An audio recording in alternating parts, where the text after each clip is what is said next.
Mevlüt kaç koşacaksın? 5000. Murat sen? 1500 metre koşacağım. Sen? Cirit atacaksın değil mi? Evet. Murat 1500'e çıkacak. Şampiyon olsun.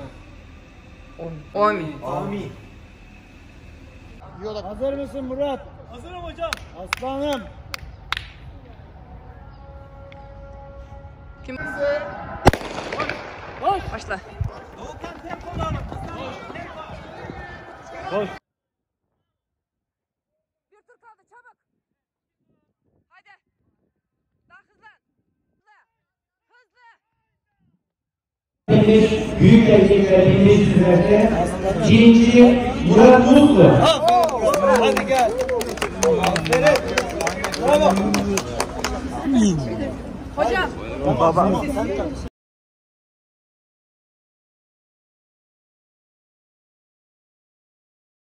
Yanıma gel.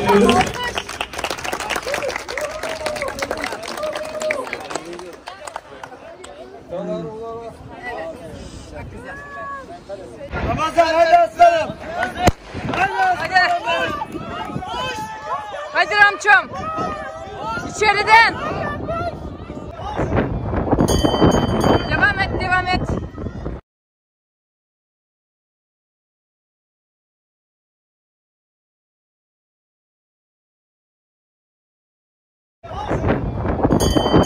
Devam et, devam et. Ramçom hadi. Son. Hadi.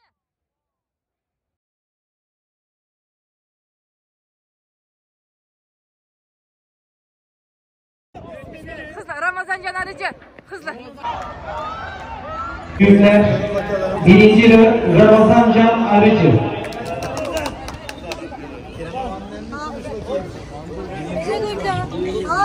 Sporcumuzu alkışlıyoruz.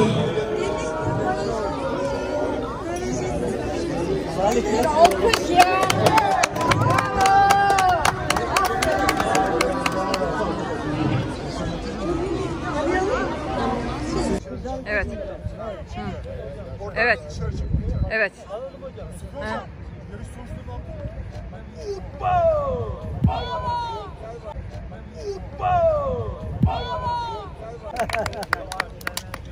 Büyükler Murat Mutlu.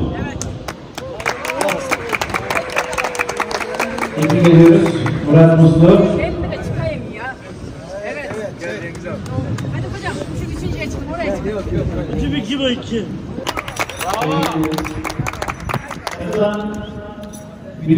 Evet. Harikasınız. Başarılar diliyorum. Tamam hocam. Hadi hızlı hızlı.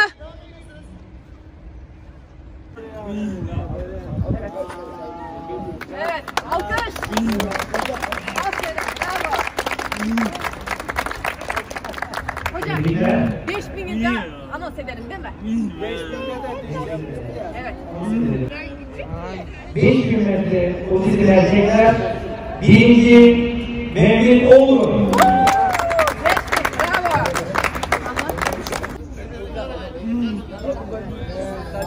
Tebrik ediyoruz.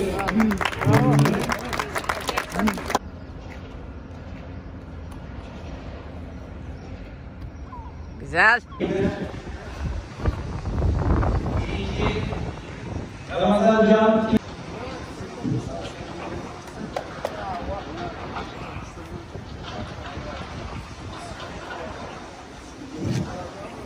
Hocam. Yürün gelin. Evet.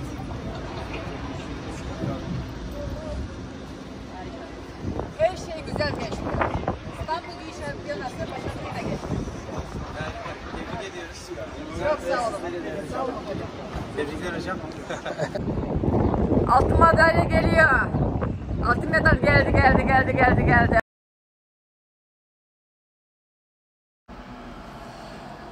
Hareket.